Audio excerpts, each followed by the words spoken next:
and welcome back to my channel. Today I wanted to share with you some tools and habits that I've found that have really helped with my productivity and my creativity, particularly in my resting periods when I'm not in shows. Obviously, what helps you is going to be really personal and individual. Not everyone responds to the same things. But because I've seen a real shift and a change in myself since the beginning of this year, I just wanted to share my experiences with you guys, just in case you're looking for tools for yourself. So, tool number one. If you follow me on Instagram, then you'll know that since January, I've been doing the 100 Days of Practice Challenge, which, as the name suggests, is where you practice every day for 100 days and you post what you've been working on Instagram as either a photo or a video. Before I started the challenge, like most people, I would have days where I wouldn't practice because I was tired, or I'd got home from work really late, or I didn't have anything specific that I needed to practice for. But the obligation of having to post every day and that holding me accountable has changed so many things. So firstly, it's made me be more productive with my time and plan my practice. It's also made me more creative with the things that I'll practice. So I've been rediscovering songs in my rep that I haven't sung in such a long time, just because I haven't used them for auditions. On days where I am really tired and I usually wouldn't practice, now because I have to, I'll say I'll only practice for 5 minutes, which is more practice than I do beforehand.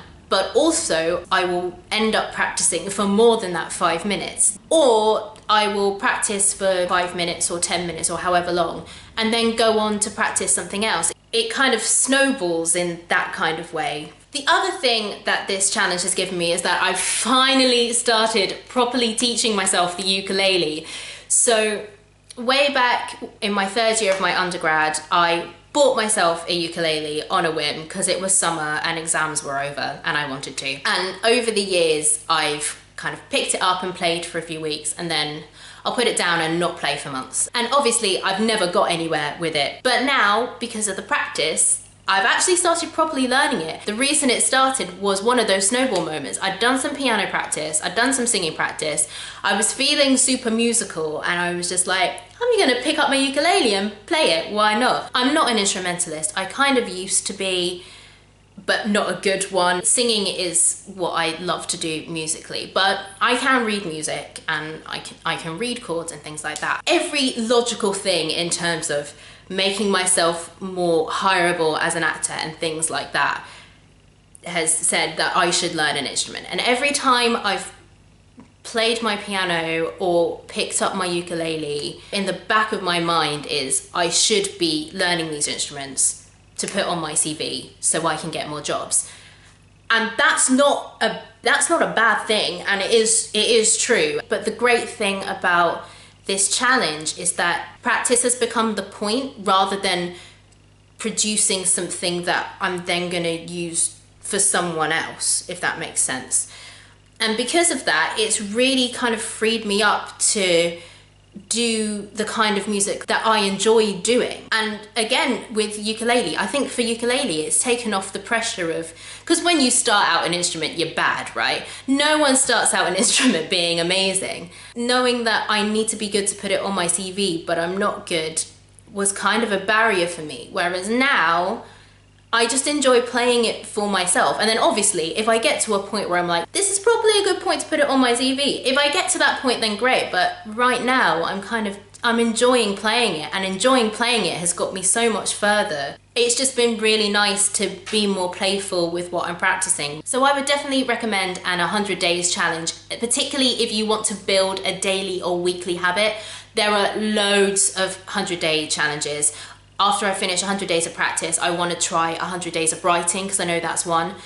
If there's 100 days of crochet, I'd love to do that. I haven't seen the hashtag, but I might make it if it doesn't exist. There's loads of others as well. There's 100 days of healthy eating, 100 days of yoga, 100 days of exercise.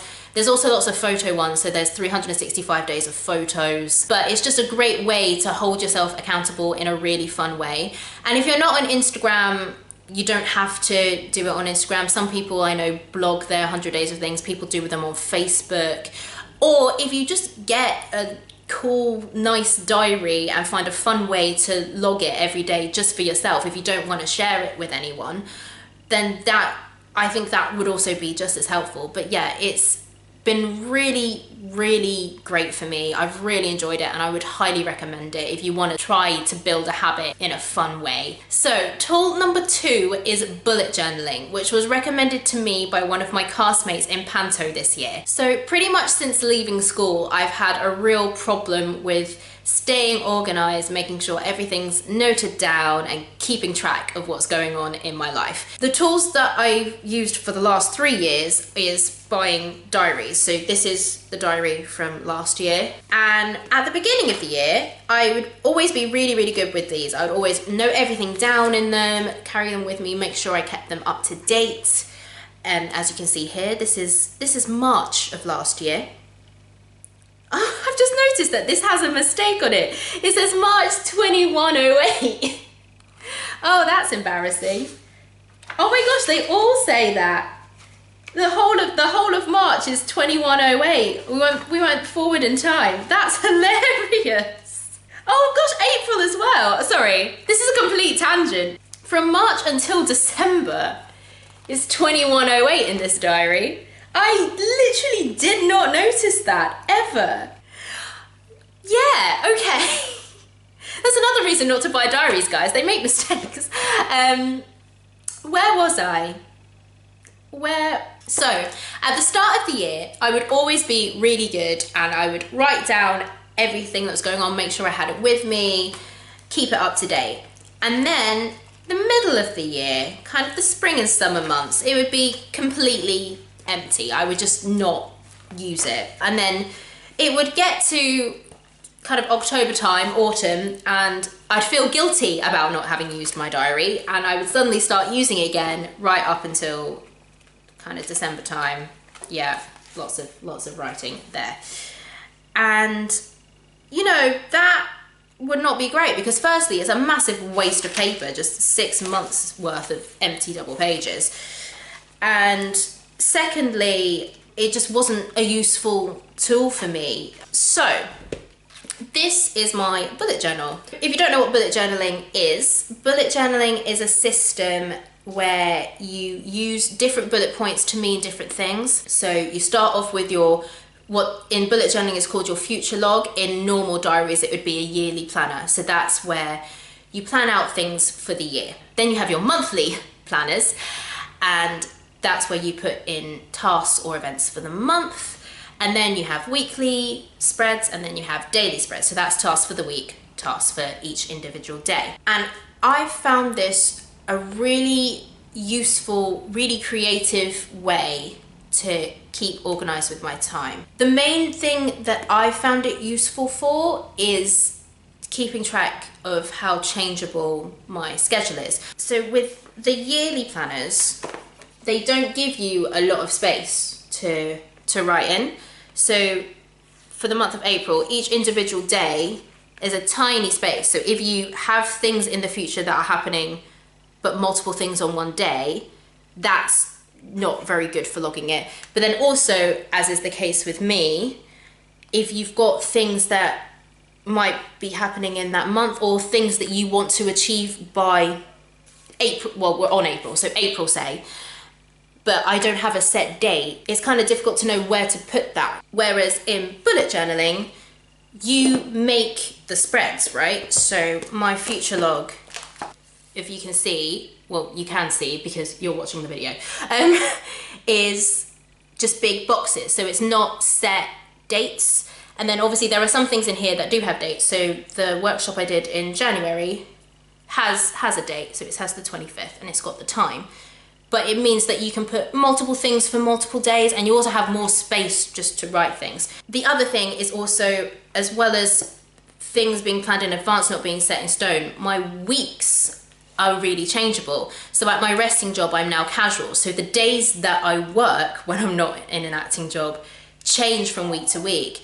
And then on top of the fact that the actual days I'm working change, auditions come up, ad hoc teaching work comes up, I might get cast in a show and then things have to change again. So you can completely tailor your bullet journal to what you need. It's easier to organize things in my brain because I can figure out how I need things to be to make it more efficient for me. Yeah, so that's my bullet journal. I also have a 2019 diary because I bought this diary before learning about bullet journaling. I have my weekly and daily tasks in this and everything else in here, which is working for me. If I do carry this on into the new year, I think I would probably put everything in the one place, so I'm just carrying around the one thing. But for the moment, I've got my weekly tasks in here. This is where I put kind of my monthly plan. I have a monthly calendar for each month so far, so I can note down when I'm working, when other things come up. I also have a weekly finance log in here. I have